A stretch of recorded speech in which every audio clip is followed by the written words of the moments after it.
अस्सलाम वालेकुम नाज़रीन, आप देख रहे हैं प्रोग्राम गोया और मैं हूं अरसलान खालिद। आज के प्रोग्राम में मैं चाहूँगा हम बात करें, कल वज़ीर आज़म साहब ने जो एक स्टेटमेंट है उनका, वो इंतहाई अहमियत का हामिल है, जहाँ पर वो कह रहे हैं कि मुझे 2.5 साल की हुकूमती कारकर्दगी पर फ़ख्र है। ये बड़ा कैटेगोरिकली उन्होंने बात कही। अब तक शायद हमें एक अंदाज़ा ये था कि वो ख़ुद, उनके लिए बहुत सारे कंसर्न्स हैं, बहुत सारे सवालिया निशान हैं, बहुत सारी चीज़ों पर वो वाज़े नहीं हैं, बहुत सारी चीज़ें शायद उस तरह से हो नहीं पा रही और वो अब भी बेहतर करने की और बेहतर डिलीवर करने की एक कोशिश, एक तगोदो में हैं। लेकिन कल उन्होंने बिल्कुल एक बड़ा कैटेगोरिकली एक स्टेटमेंट दिया कि मुझे 2.5 साल की हुकूमती कारकर्दगी पर फ़ख्र है। जो कुछ हमने अब तक अचीव किया है ये बहुत बेहतर है। उन्होंने कहा कि मुल्क दिवालिया होने के करीब था जब उन्होंने इक़्तिदार संभाला। उन्होंने मईशत को बेहतर किया है और चीज़ें सरप्लस में हैं, बेहतरी की तरफ जा रही हैं, मुल्क के ज़खायर बढ़ रहे हैं। ये वो कारकर्दगी है जिस पर वज़ीर आज़म इमरान खान साहब फ़ख्र कर रहे हैं।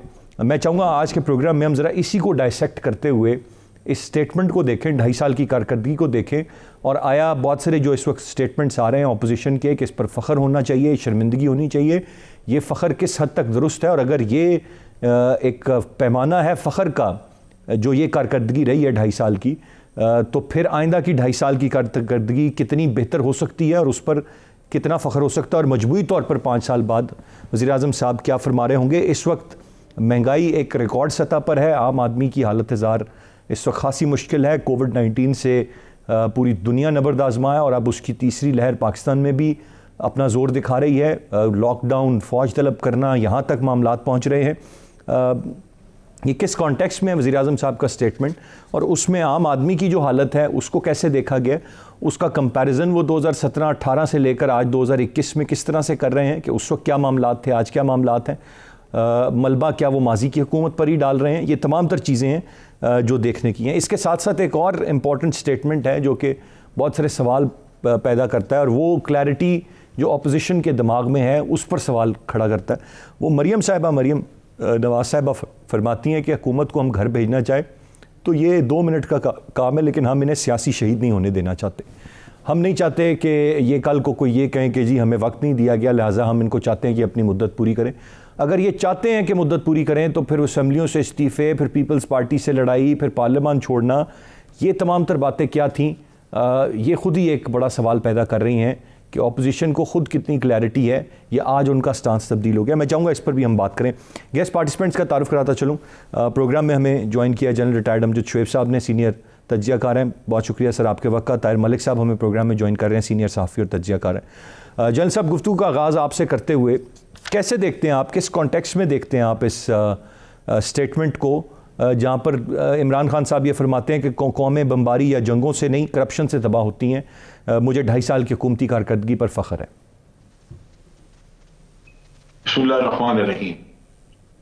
देखिए, फ़ख्र का तो वो खुद ही तफसील बता सकते हैं कि क्यों फ़ख्र है और कैसे, लेकिन बात यह है कि बहुत कुछ किया भी है। ये कहना मुनासिब नहीं होगा कि कोशिश नहीं की। बहुत सारे प्रोजेक्ट, प्रोग्राम शुरू किए हैं। जहां तक महंगाई का ताल्लुक है, आप देखिए कि डॉलर का रेट गिरने की वजह से भी कुछ महंगाई हुई और कुछ हमारा अपना किरदार इतना बुरा है इस लिहाज से कि हम रमजान के महीने में भी मुनाफाखोरी से बाज नहीं आते। हम लोगों की लाशों के ऊपर भी कमाई करना चाहते हैं, ऑक्सीजन सिलेंडर हो या कोरोना के खिलाफ मेडिसिन जो इस्तेमाल होती है, इंजेक्शन वगैरह, उसकी बात हो, या किसी ने अगर कह दिया सनकी है तो वही 200 रुपए किलो से 5000 तक पहुंच गई। ये तो है अपना किरदार कि रमजान में मगरबी ममालिक में मुसलमानों के लिए सेल्स लग जाती हैं, यहाँ पे लूटमार शुरू हो जाती है। तो ये भी एक मसला है जहां पे आप कह लीजिए। और बहुत सारी ऐसी चीजें हैं, वो ठीक है, फख्र ले सकते हैं इस बात पे कि उन्होंने करंट अकाउंट डेफिसिट जो है वो उन्होंने पूरा कर लिया, लेकिन दूसरी तरफ ये है कि हमारा कर्जा बढ़ा, वो डॉलर के रेट से, उसका रेट बढ़ने से कर्जा भी बहुत बढ़ गया, और फिर जो पहले कर्जे लिए गए थे उनको उतारने के लिए भी कर्जा लेना पड़ रहा है। तो वो आमदन जो बढ़नी चाहिए थी वो नहीं बढ़ी। ये ठीक है कि पिछली हुकूमतों ने कर्जे लिए और कर्जे इतने ज्यादा थे कि वो हमारी उस वक्त की आमदन भी पूरा नहीं करती थी, लेकिन बासूरत इस गवर्नमेंट को आके आमदन बढ़ानी चाहिए थी। आज भी इस हुकूमत के पास कर्जा उतारने की कोई स्ट्रेटेजी नहीं है। फिर ये है कि बात चीजें जो पीछे से चली आ रही थी वो उसी तरह ही है, जैसे सर्कुलर डेट का किस्सा है वो उसी तरह चला आ रहा है। आप उसको जो जो हमारी लॉस मेकिंग एंटिटीज थी, जैसा स्टील मिल या ये वो, उनकी भी प्रायोरिटी नहीं, वो भी उसी तरह चला रहा है। तो बात यह है कि आप, हो सकता है प्राइम मिनिस्टर के ज़हन में बाद ऐसी चीजें हों जो जिनका वो कह रहे हैं, और हो सकता है कि वो 2 साल बाद या 1.5 साल बाद उसका कुछ रिजल्ट सामने आए, लेकिन बहुत फर्क नहीं है। आप बहुत सारी चीजों को देखें जिनको आते ही एड्रेस करना चाहिए था, वो नहीं हुई। तो इसलिए आज से मैं ये कहूंगा कि ये एक फख्र वाला किस्सा तो नहीं है, लेकिन बासूरत बात चीजें अच्छी नहीं है, बात उसी तरह पड़ी हुई है, और बाद में मेरा ख्याल है कि पेशरफ बिल्कुल नहीं हुई। Rightly set. मैं ताहिर मलिक साहब आपसे जानना चाहूँगा, आप भी बड़े नाकिद हैं हुकूमत के पॉलिसीज़ के, मैं भी तनकीद करता हूँ, लेकिन कल ये वाज़े कर दिया खान साहब ने कि वो तमाम तर लोग दूसरी तरफ खड़े हैं जो बदउनवान हैं या उनका कोई ना कोई गलत मफाद है, वही हुकूमत पर तनकीद कर रहे हैं और वही हुकूमत के लिए मुश्किल पैदा कर रहे हैं। बाकी जितने नेक पारसा साफ लोग हैं वो तो सारे हुकूमत की फेवर में और साथ खड़े हैं। एक्चुअली जो खान साहब ने कहा है ना, वो 73 ईयर्स की एक सबरी है। 73 साल में जो भी हुक्मरान होता है उसकी यही स्टेटमेंट होती है और अपोजिशन भी यही होती है। अगर आप आज इमरान खान की हुकूमत ख़त्म कर दे तो जो पोजीशन आपने ली है वो इमरान खान ले लेंगे कि ये हुकूमत ये है, इसमें ये खामी है। और अगर मरियम को या बिलावल को या जरदारी को या नवाज शरीफ को आप इस्लामाबाद में वज़ीर आज़म बना देंगे वो कि सब अच्छा है। असल में कहानी जो है जिस पे थोड़ा सा दो चीज़ें हैं जो मेरी राय में, पाकिस्तान की एक इकॉनमी है रियासती इदारों की इकॉनमी, जिसको हम स्टेट क्राफ्ट कहते हैं। पाकिस्तान स्टेट चलाने के लिए 73 बिलियन 7300 अरब रुपए की जरूरत होती है, जिसमें आपकी फौज है, कर्जे हैं, रेलवे है, स्टील मिल है, जो महकमे आपके 36 के करीब 7200 के करीब आपकी कारपोरेशन है। तो हमारे यहाँ जो हमारी हुकूमतें हैं उसमें आम आदमी का कोई ताल्लुक नहीं है उससे। ये जो हमारे हुक्मरान कहते हैं ना कि हम अपना बैंक करप्ट होने लगे तो मैंने बचा लिया, मेरी पैदाइश से पहले जब भी यहाँ मार्शल लगे ये फिक्रा इस्तेमाल हुआ है। 2 दफा नवाज शरीफ को निकाला, यही कहा गया था कि बैंक करप्ट होने लगे हैं। 2 दफा बेनजीर को निकाला, यही कहा गया कि बैंक करप्ट होने लगे। तो वो एक कंसिस्टेंसी है जो उन्होंने बचाया रियासत को, क्योंकि इतनी एक्सपेंसिव रियासत शायद दुनिया में कहीं नहीं है। दुनिया में सबसे ज्यादा पर एक जहाज पे जो एम्प्लॉई है वो PIA में है। आपके वजीर आजम ने, मैं हासिल रहा था कि उसने बताया कि लेफ्ट बैक से कंट्रोल करते 800 पुलिस वाले जख्मी हो गए हैं। यानी कि ये कारकर्दगी का आप अंदाजा लगाएं, अरबों रुपए लगा के 72 साल से 800 पुलिस वाले जख्मी हो गए हैं, जरा अंदाजा कर लें आप। तो मैं जो कंक्लूड ये करना चाह रहा हूँ कि जो रियासत को बचाने के लिए आप कर्जे लेते हैं, सरकारी मुलाजमों को तनख्वाहें देने के लिए, उनके बेनिफिट लेने के लिए, अब आते हैं आम आदमी के पाकिस्तान के लिए। उसका ताल्लुक ना नवाज शरीफ से है, ना बेनजीर हुकूमत से है, ना इमरान हुकूमत से है, ना जनरल ज़िया की हुकूमत से है, ना जनरल यूब की हुकूमत से है। उसके 3-4 बड़े बड़े इंडिकेटर्स हैं। अगर आप आगे बिजली सस्ती करते हैं, अगर आप पेट्रोल सस्ता करते हैं, गैस सस्ती करते हैं, डॉलर को कंट्रोल करते हैं, तो एक सिंपल सी बात है, इससे महंगाई कंट्रोल होगी, पैदावारी लागत चीज़ों की नीचे आ जाएगी, तो लोगों की खुशहाली आ जाएगी। तो उस पर आप किसी बच्चे से पूछ लें, मुझसे मत पूछें, 2018 के रेट देख लें, आज के रेट देख लें, तो इमरान खान के 100 में 100 नंबर हैं। जो सरकारी मुलाजमों का पाकिस्तान है, स्टेट क्राफ्ट, उसको बचाने के लिए उन्होंने बचा लिया। तो पाकिस्तान का जो आम आदमी था ना पहले इस गेम का हिस्सा था, ना इमरान खान के दौर में उसका हिस्सा है। अल्लाह अल्लाह खैर सल्ला। ना पहले उस गेम का हिस्सा था, ना आज उस गेम का हिस्सा। एक ब्रेक की जानिब बढ़ेंगे, ब्रेक से वापस आकर इस पर मजीद बात करते हैं, साथ रहिएगा।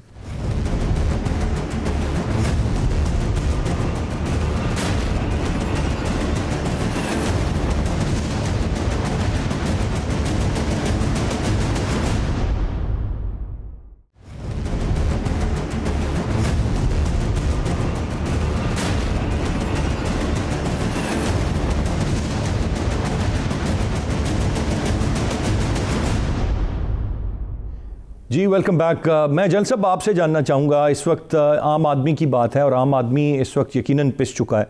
अब वैसे तो हम शायद इस पर बात ना करते, जब फ़ख्र वाली बात हुई तो वो बड़ी एक स्वीपिंग स्टेटमेंट है, ये कोई ऑर्डनरी स्टेटमेंट नहीं है। जब मुल्क के वज़ीर आज़म एक बात कह रहे हों, दैट मीन्स कि उन्होंने तमाम बॉक्सेस चेक किए हैं और उसके बाद उनको ये पता है कि जो मैक्सिमम और बेस्ट डिलीवर कर सकते थे वो किया है, तभी एक इंसान उस पर फ़ख्र करता है। अभी जो ताहिर मलिक साहब ने बात की, एक आम आदमी इस गेम का हिस्सा ही नहीं है। एक आम आदमी को आप भी बहुत बेहतर अंदाज में जानते हैं, मैं भी जानता हूँ, हम उनकी हालत ज़ार देख रहे हैं, उसकी शायद किसी को जन सब फ़िक्र भी नहीं नज़र आ रही। और इस रमज़ानुल मुबारक के महीने में भी उसको चीनी के लिए लाइनों में लगना पड़े, उसको अदरवाइज़ धक्के खाने पड़ें, उसकी दाल रोटी पूरी ना हो रही हो, और ऐसे में मुल्क का वज़ीर-ए-आज़म ये बयान दे कि मुझे कारकर्दगी पर फ़ख्र है, तो उस शख्स को क्या दिल पे लगेगी सर?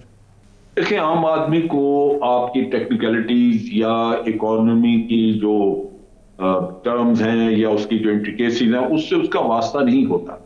वो बिल्कुल आप जैसे बात पहले कर रहे थे, उसको महंगाई इफेक्ट करती है, वो उस पर रोना होता है। बेरोजगारी बढ़ती है तो वो उस पर उसकी परेशानी होती है कि रोजगार नहीं है। अगर वो यहाँ पे लोगों की आमदन जो है वो वही रहे और आपकी महंगाई बढ़ती है तो आमदन जिसकी कम है वो अपने बिजनेस के लिए रोता है। एक कोरोना आया जिसकी वजह से यहाँ पे बहुत सारी तब्दीलियां आई और पूरी दुनिया आज इफेक्टेड है। कुछ मार्जिन हम उसका दे सकते हैं, लेकिन मैंने जैसे पहले कहा, मैं आज भी एक तहकीक देख रहा था जहां पे कि मार्केट में जो हमारी होलसेल मंडी है, सब्जी मंडी है या जो कुछ भी, वहां पे जो होलसेल की कीमतें हैं उससे कम से कम कुछ नहीं तो 4 गुना ज्यादा बाजार में। वो होलसेल वाला कह रहा है कि जी डबल भी करके बेच ले तो तब भी 10,000 का माल लेके जाए तो 20,000 कमा सकता है, लेकिन नहीं, ये जाके 40 कमाना चाहते हैं। बात यह है कि बहुत सारा कुछ हमें अवाम को भी समझना चाहिए। हम हकूक की बात करते हैं लेकिन अपने फराइज की बात हम कोई नहीं करता। जो हमने फर्ज अदा करने हैं वो किसी न किसी के हकूक होंगे। जो फराइज हमारे हैं जब अदा होंगे तो किसी न किसी के हकूक होंगे, वो तो हम अदा नहीं करते। सारा पाकिस्तान सिर्फ अपने हकूक की बात करता है। तो ये पहला एक अलमिया ये। बाकी आपको पता है गवर्नेंस के इश्यूज हैं हमारे यहाँ। मैं एक चीज आपको बड़े वसूख से कहता हूं कि जब इमरान खान शुरू में आए और इन्होंने नारा लगाया कि जनाब हम छोड़ेंगे नहीं, मार देंगे, पकड़ लेंगे, पैसा निकाल लेंगे, करप्शन ये वो, पूरे मुल्क की इकोनॉमी रुक गई। उसकी बुनियादी वजह यह है कि आपकी इकोनॉमी बुनियादी तौर पे है ही 2 नंबर इकोनॉमी। फिर आपको रियायतें देनी पड़ी। अच्छा जी, कंस्ट्रक्शन वालों को 1 साल नहीं पूछेंगे कि क्या, पहले तो माफी स्कीम थी, एमनेस्टी आई, फिर आपने कहा कि जनाब जो कंस्ट्रक्शन इंडस्ट्री है इससे नहीं पूछेंगे, फिर कोई थोड़ा बहुत काम चला क्योंकि रियल एस्टेट में दबा के लोगों ने जारी पैसा रखा हुआ। फिर आपने कहा जी अच्छा ठीक है, इंडस्ट्रियलिस्ट से नहीं पूछेंगे, वो जाने और एफडीआर जाने, क्योंकि इंडस्ट्रियलिस्ट ने आपको धमकी दी कि जनाब नैब तंग कर रहा है, हम तो उठ के बांग्लादेश चले जाएंगे। ये इखलाकियात का आलम देख लें कि अपने वतन से मोहब्बत ये है। फिर आपने ब्यूरोक्रेट्स को छोड़ा कि अच्छा जी आपके भी केसेस नहीं देंगे, वो कमेटी देखेगी, इसलिए कि ब्यूरोक्रेट्स ने भी तावन करना छोड़ दिया हुआ। बात यह है कि कभी हम अपने आप को भी देखेंगे या नहीं। कभी ये गलादत जो हम उठाए फिर रहे हैं अपने साथ, इसको भी कभी को ठीक करेगा या नहीं।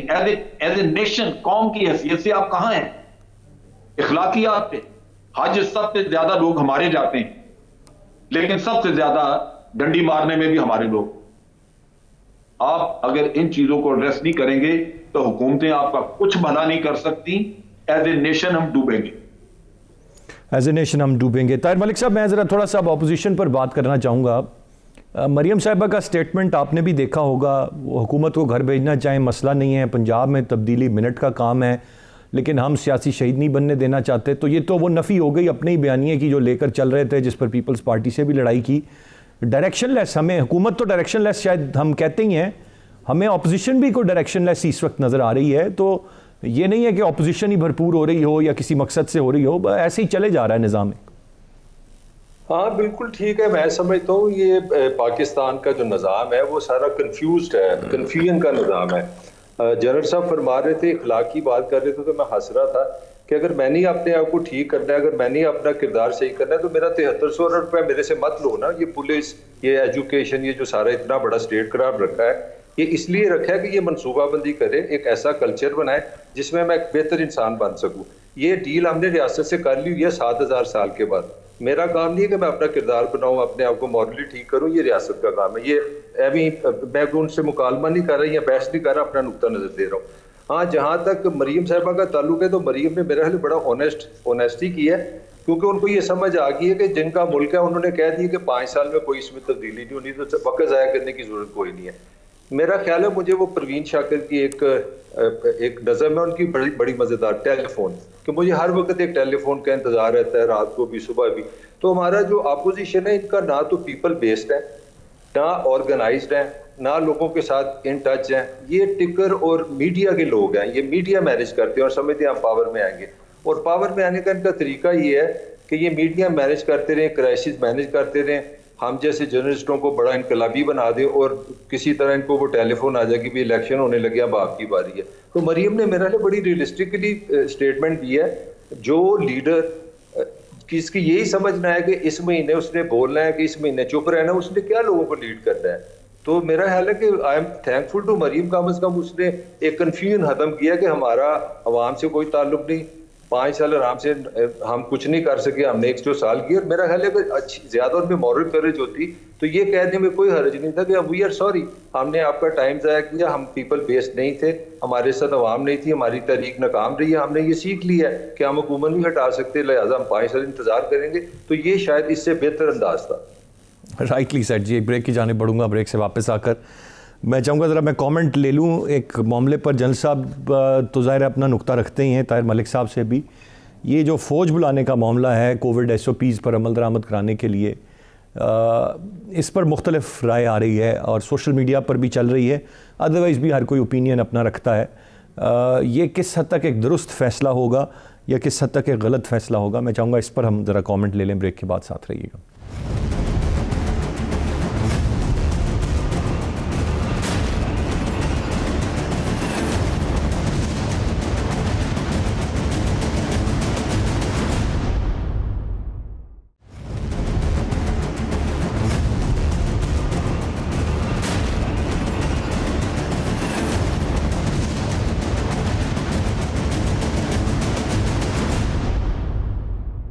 जी वेलकम बैक। जनरल साहब, अगर मेरी ज़ाती राय, मैं तो शायद इस बात की बड़ी मुखालफत करूँगा कि क्या ज़रूरत थी। अभी जो ताहिर मलिक साहब ने एक बात की भी कि रियासत को इतना पैसा और टैक्स और तमाम तर चीज़ें और इदारे अब SOPs पर अमल कराने के लिए फ़ौज पाकिस्तान आएंगे, मतलब ये क्या उनके साथ ज़्यादती होगी, नहीं होगी, किस हद तक ये दुरुस्त है? पुलिसिंग फ़ौज का काम कब से हो गया? I have my serious concerns on it. आप एक्स आर्मी मैन होने के हवाले से आपकी क्या राय होगी सर? देखिए, इसमें दोनों पहलू हैं। एक तो ये कि ये दुनिया में वबा पहली दफा आई और बहुत सारे मुल्क बहुत सारे ऐसे इकदाम करने जिनका वैसे तस्वुर नहीं था, क्योंकि ये किसी के भी वहम गुमान में नहीं था कि ये हालात हो जाए। तो उस नुक्ता निगाह से हर कोई अपनी अपनी तदबीरें आजमाइश कर उसको आजमा रहा है। और नेचुरली हुकूमत के जहन में भी ये आया होगा कि कोई प्रिवेंटिव मेजर ऐसा किया जाए कि ये हमारे हालात वो भारत वाले ना हो जाएं कि यहाँ पे फिर संभाला ही ना जाए, वो भी हुकूमत पे ही जिम्मेदारी आएगी। तो ये तो सोच हो सकती है, लेकिन जहां तक फौज की एम्प्लॉयमेंट का ताल्लुक है, मैं ज़ाती तौर पे इसके हक में नहीं। उसकी 2-3 वजूहात। एक तो ये कि आर्मी जो है ये खुद भी एक्सपोज होगी बाहर खतरात को। ये भी किसी से अगर मास्क हटा हुआ है, कोई वजह है, हाथ लगा दिया कहीं इधर उधर, वो मुंह को लग गया, तो इन्फेक्शन जो है वो आर्मी में भी ट्रेवल कर सकती है, जो कि आपके दिफा के लिए बड़ा जरूरी है। अगर वहां बीमार होने शुरू हो गए लोग तो वो आपके लिए बहुत बड़ा मसला बन जाएगा, मुल्क के दिफा के लिए मसला बन जाए। दूसरी बात यह है कि पाकिस्तान में एक फैशन है अपनी रेटिंग बढ़ाने का, आर्मी बैशिंग। उसमें ये बड़ा मसला आ सकता है कि अगर किसी जवान ने किसी से कोई सख्त बात कर दी, सख्त कलामी कर दी, तो आजकल तो वीडियोस फौरन वायरल हो जाती है। जी जी, वो एक और तमाशा खुल जाएगा कि आर्मी को जो एक नया मुकदमा लोगों के हाथ में आ जाए और वो उसको उसकी कुर्बानियां जो आज दिन तक दी हैं लोगों ने जाने दे दे के और अमल ला के दिया, उसका तो जिक्र कहीं नहीं होगा। लेकिन अगर एक आदमी ने कोई बदतमीजी किसी से कर दी है तो वो आप देखेंगे कि सारे शहर में उसका पब्लिक डीलिंग में या पब्लिक इंटरेक्शन के लिए आर्मी मौजूद नहीं है, क्योंकि उनकी तरबियत ये होती नहीं। तो इस लिहाज से उनको बाजारों में, सड़कों पे पब्लिक के साथ इंटरेक्ट करने के लिए कि किसी को मना करना है, रोकना है, किसी के साथ सख्ती थोड़ी करनी पड़ जाए, वो उनके लिए मुनासिब नहीं है, क्योंकि ये इसके लिए ट्रेंड नहीं होते।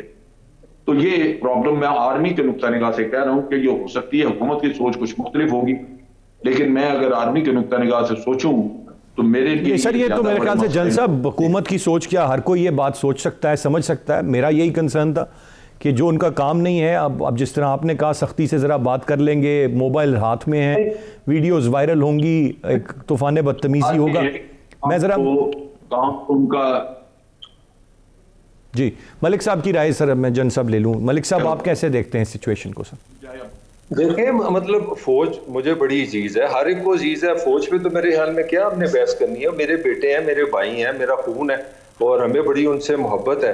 मगर ये कभी इस सोसाइटी ने कभी ये भी सोचना कि हम फौज को बुलाते क्यों हैं, ये हमने काम ही नहीं करना। हमने कॉज एंड इफेक्ट को समझना नहीं, जहाँ जरूरत पड़े फौज को बुला लो।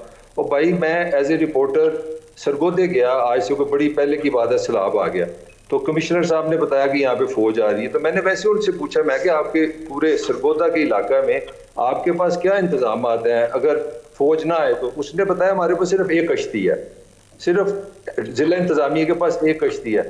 तो मैं मतलब ये आर्गुमेंट ये ला रहा हूँ कि हम ये नहीं सोचते कि हमारे 800 पुलिस वाले क्यों जख्मी हो गए हैं, क्या उनकी तरबियत ठीक नहीं है या उनको काम करना नहीं आता या हमारी मैनेजमेंट का फ्लॉ है। हमारे हॉस्पिटलों में जब क्राइसिस आता है तो हम स्कूल हम अपने क्यों नहीं मैनेज करते?